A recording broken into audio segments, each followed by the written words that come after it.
Hey Tamer Bowling fans, we are now on Patreon. For exclusive content, please join us at patreon.com/tamerbowling. Today we're testing the new Track Paradox 5. We're testing on a 40-foot medium house shot and a 39-foot PBA Don Carter pattern. First impressions, the Paradox 5 is the known Paradox reaction and it's stronger than you would think. For value, we gave the Paradox 5 a B. It sits in Track's top line, so it isn't cheap. It's an ASIM Pro and has reasonable value due to what I would call reasonable versatility. Overall, we gave the Paradox 5 a B on house shot and a B on sport shot. Not having tested any previous Paradox balls, it was great to finally get our hands on this very popular and successful line. I've seen it in action, but unsure what to expect out of our own hands. It's got the same cover as a Track Precision, so in the back of my mind, I'm trying to figure out what exactly Track is looking for. This is the third different core in some version of the Prime cover.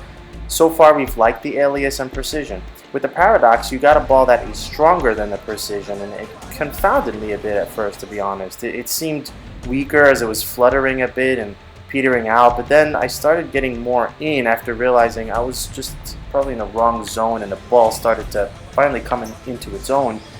This is a strong core with a harder transition. Despite being pro, it's a strong pro, so not super fast to friction. So long story short, you didn't want to wing this out to the dry as it'll lose energy. The core just stands up hard and stops. You have to get in to catch some oil as it is strong, and you got to keep your break point miss area towards the inside. There, the ball really starts to come into its own. For me, on house, it was trickier than I wanted to get good carry, if I'm being honest. It's just not quite the right condition matchup for me. The Precision isn't much different in terms of board coverage, but didn't feel as sensitive to the pattern itself. I think the core roll was a little smoother in the Precision, which helps the transition be a little more predictable. Justin was next, and he's a big step up in rev rate on me. You'll see that he had room between the third and fourth arrow to get to the pocket. Reaction shape is the same, but a little less obvious because while I might hit a little soft with an off hit, he can overwhelm that slight miss with his rev rate to carry.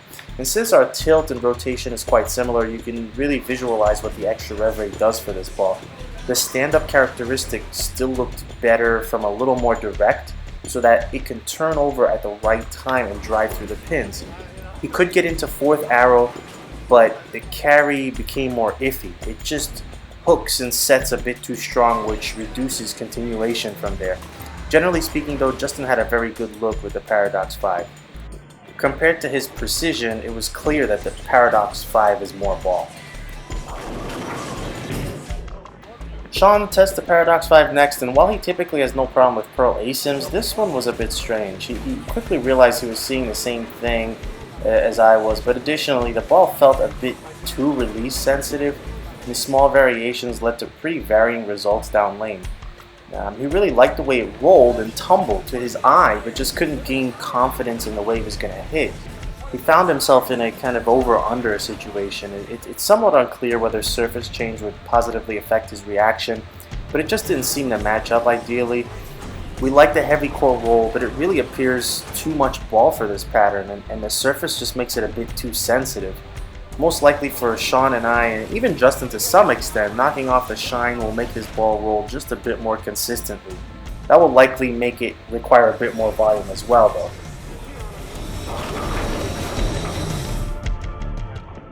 Finally, Bryan is up, and here's where things took a surprising uptick. Bryan had an absolutely great look with the Paradox 5, and the ball seemed to have the right length for him with the cover, but the core is clearly turning over hard, and just setting so well, going straight through the deck. He was able to take advantage of that, what I call, quote, big ball roll. So on this pattern, Bryan had the best look out of the box. Justin had a really good look. I was probably next, and maybe Sean finally.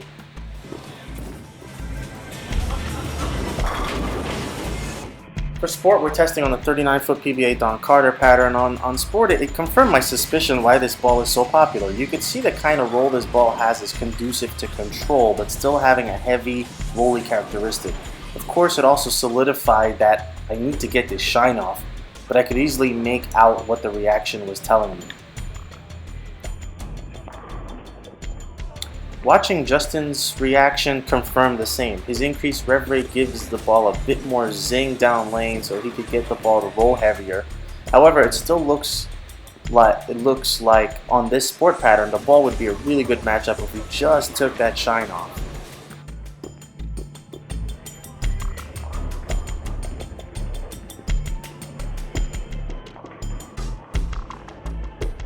Then guess what? For Bryan, it was a continuation of what he saw from our house shot. He could do with or without the surface change. He really had quite an easy time finding the pocket quickly and getting that heavy roll to drive through the pins.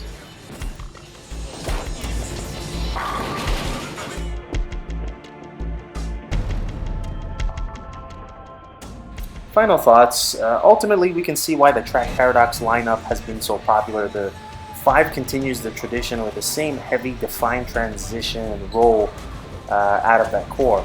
And yes, we would like to take the factory polish off. Nevertheless, you can see what it offers to you. It's clear that the ball benefited the lower rev bowler with the core doing the business for him. The rest of us from medium to high revs may need to find less surface and more oil on the lanes. I will say Paradox fans will know exactly what they're getting with the 5. I need to tell you what Tamer Elbaga reviews.